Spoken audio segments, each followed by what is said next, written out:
I'm not going to put words in your mouth. So I think that we deserve equal treatment under the law, and I think that there are times where the majority does, to use a technical philosophical term, a piss poor job of respecting minority rights. And so there are times where it is appropriate for the law to say, no, there's equality under the law. Some people may not like it, but this is what we're guaranteed by our Constitution.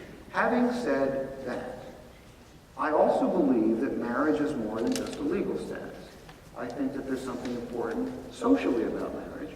And insofar as I believe that, I believe that even if, in the next year or so, Olson and Boys won the case before the Supreme Court, we had marriage equality across the land, I would still have a case to make, because I agree with you. There would be a lot of people who are not yet on board.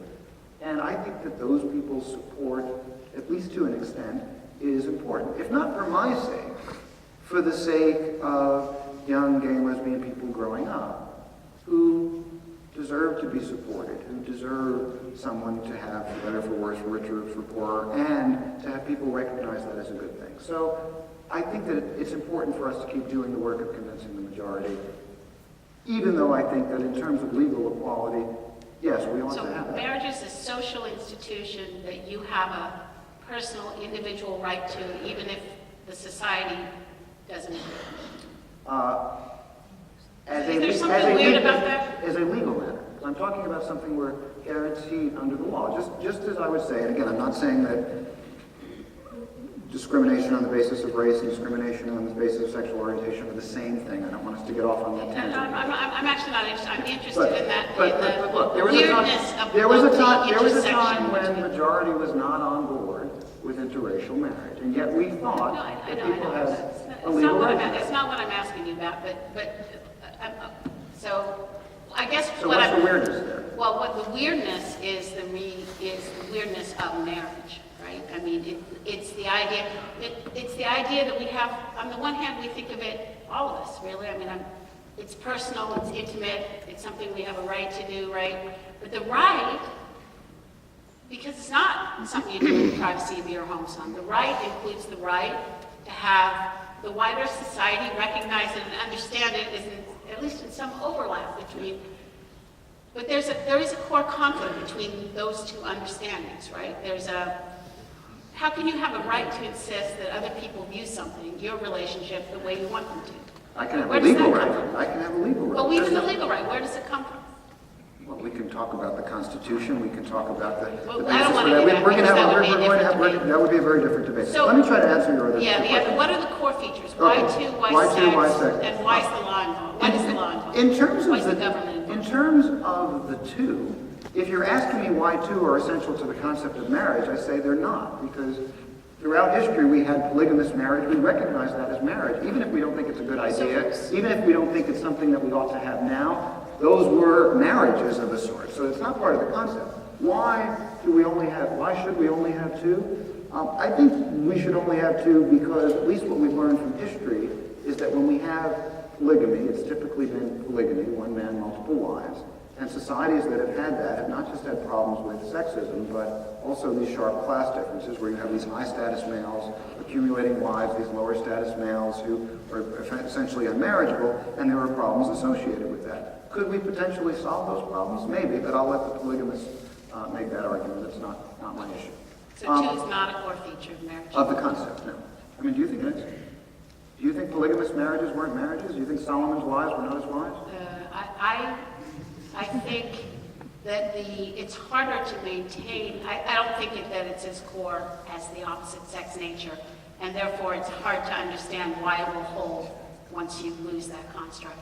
Once marriage is primarily about adults and their relationships and their happiness and the right to express their love and have their relationships acknowledged, I do think it's hard to cabin. But why do we have it historically? We had polygamy during the time where we couldn't even conceive. We can debate. Okay. Why sex? Actually, in some ways, I think the sex is related to the why too, which is that part of what marriage does is it recognizes the fact that people pair off romantically in general. Not everybody does this. Not everybody who gets together romantically gets together in a pair. Not everybody who pairs off is romantically or sexually involved. But there is this general tendency among human beings Gay people have this as well as straight people. It creates a kind of special unit. Can I explain to you in full detail what's special about it? Is it a core feature of marriage? Does it have to be there? Or could we expand our concept of it? I mean, is there some good reason not to expand? Let me say this. It depends on what you mean by core feature. Do you mean it's an important typical feature? I'd say yes, absolutely. Do you mean that every single marriage, in order for it to be a marriage, has to have sex? I'd say no. We recognize marriage today. What's that? Well, there's a lot of empirical evidence. There's a lot of empirical. I mean, there are things that we recognize as marriages where the people don't have sex or physically incapable of sex, have stopped having sex, and so on. But we don't stop saying that's a marriage. So when we talk about these core features, I mean, part of the problem here is that I think that we approach this with this idea that there's this concept, marriage, and at some point in history we're just going to call this marriage, where in fact social institutions are fuzzier than that. They arise in messier ways. Yeah, I'm not actually trying to argue with you. I'm trying to illuminate from my head what is core for you about this thing called marriage, and that's the purpose. Not to say, oh, I got you now. Right? Yeah, no. That's not our purpose today. And in terms of why the law, but I know it often works that way, yeah, right? Sure. I'm trying not to do that. In terms of why the law is involved, I think it has partly to do with the state's interest in promoting these stable units, promoting reliable caregivers for people. Also because the state is generally the enforcer of contracts, and marriage functions as a kind of contract. Now, do I think that the law has to be involved? No, for much of history, the law wasn't involved, at least not in the way that we think of it today. Do you think it makes caretaking more stable to try to connect it with sex and romance, or does it make it less stable? Often, but not always. Do you think often? Do you think that that's a reason? Yeah, I think, and it's not just... If the public purpose it's not is just caretaking, sex. right? Coming home to somebody at night, waking up with somebody in the morning, sharing a home with someone, sharing a bed with someone, not just for sex, but for all of the sort of intimate activities that take place in the home. That this actually does create a kind of stability. I've certainly experienced that. It's interesting to me, and as again, I don't usually do this when we debate. I'm actually thinking and trying not to just do the same thing I do all the time, but Sure. to think of it. Because, through much of human history, romance has been viewed as a potential enemy of stability, and particularly family stability, and containing the, it's a distinctive feature, really, of our marriage culture that we place such a high premium in trying to somehow make romance lead to stability and connect it up. One of the things I value about the gay marriage debate is that I do think, again, not in a gotcha, like, if you believe in gay marriage, it's going to lead to, actually, when people ask me if gay marriage is going to lead to polygamy, my line is, I don't know, go ask the guys at Harvard Law School. Because as far as I can tell, they're going to work that out and let us know. And, Supreme Court in 20 years. It's not necessary, but the same set of arguments are obviously involved. To me, what's interesting about it, or what's potentially useful and productive about it, is, or at least one valuable contribution of the gay marriage debate, is that it does ask you to go back to these core and foundational questions about what's the heart of this thing called marriage. And then, because we're talking about civil marriage and not really precisely for that reason, why is the government involved? Why is it defining these features? Why is it telling you to love two and only two? Why is it telling you that you should connect caretaking and sex?